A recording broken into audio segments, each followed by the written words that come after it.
Baba, manino anjarajoely halanao? Ihanako akakagegy, rozy aby mirotsaka eo tsisy halako fa sy teny baka antoliara ka tinginy. Keny ty asa vita sy teny zao baba. Aky! Aja ty aka va gegy. Ty taninjaza koa antoliara eto ka hitingy olo lavitsy any aho.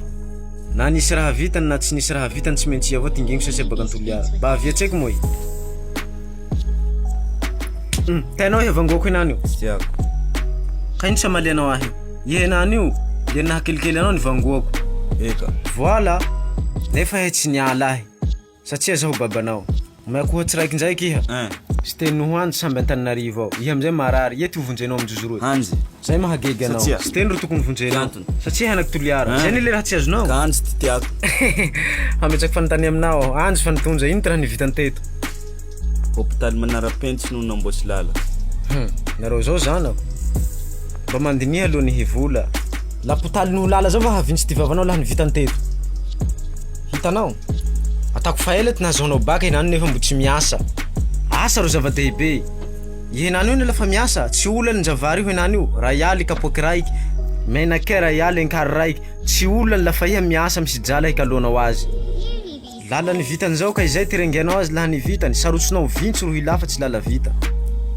Atako hitanao lala mbalikitsika ty amahavatsy eo. Firy olo nitonja eo zay tsisky vita lala io. Anjarajoelinao zao henany io misy raha hainy hoe aia mahavatsy zao. Tsy hainy ty manavaky mahavatsy hainy mahavatsy de. Sy teny henany iny tsisy tsy ho hainy karite toliara toy nata raiky. Laha misy ty raha mahazo antsika Madagasikara eto henany io zao ny filomprenena amitsika toy ty haiko voalohany.